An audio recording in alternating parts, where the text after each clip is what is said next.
Radhe Radhe family members, friends.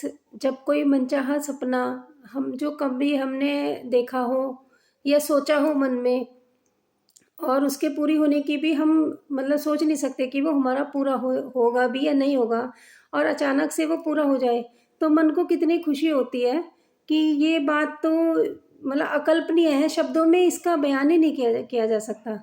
मैं भी आज आपके सामने एक ऐसे ही अपने सपने को शेयर करना चाहती हूँ जो कि मेरा अचानक से पूरा हुआ। फ्रेंड्स, ये काफ़ी पुरानी बात है।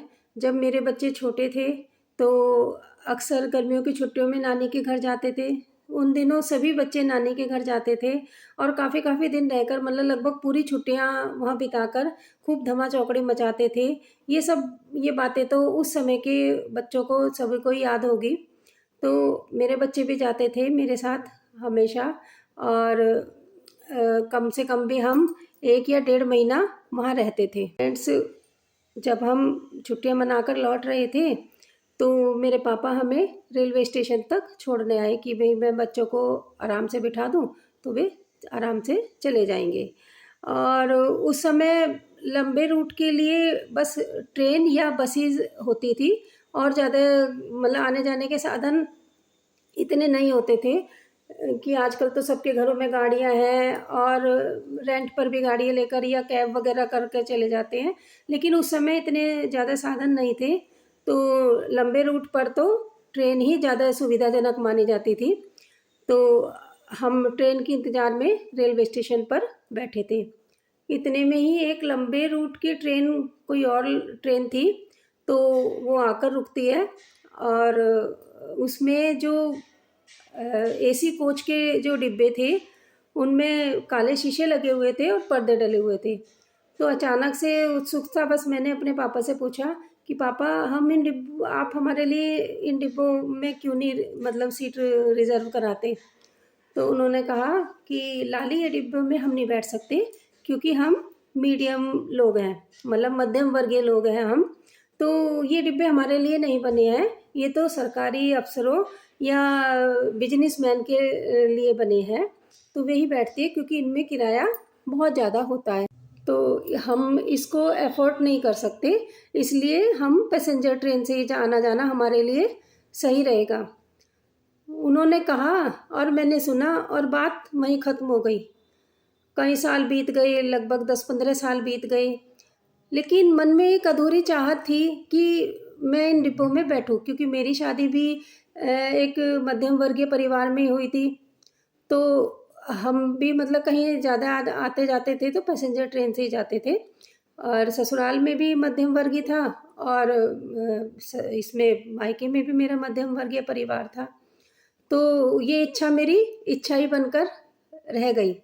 लेकिन ये मेरी जो चाहत थी वो मेरे बेटे ने पूरी की। फ्रेंड्स, और ये कब पूरी हुई मेरी, जब वो रेलवे में एक बड़ा अधिकारी बना और उसने मुझे ट्रेन के एसी कोच में फर्स्ट क्लास के डिब्बे में जब मेरी सीट रिज़र्व की, तो ट्रेन में बिठाते ही उस मेरे बेटे ने मुझसे पूछा कि मम्मा कुछ याद आया। अब मुझे तो याद आ गया था, मतलब सब कुछ याद था क्योंकि मन में कोई बात थी तो वो अचानक ही याद आ गई। और जब मैंने अपनी सीट पर बैठकर उन पर्दों को सरकाकर खिड़की से बाहर झांका तो मुझे ऐसा लगा जैसे मेरे पापा सामने से खड़े होकर खुश होकर मुझे आशीर्वाद दे रहे हैं, हाथ हिला हिलाकर वे मुझे आशीर्वाद दे रहे हैं। पापा तो आज है नहीं, लेकिन उनकी इस बात का दर्द मैं आज भी महसूस कर सकती हूँ कि इस बात को कहने में उनकी जो शब्द थे, कितना दर्द था उनके शब्दों में।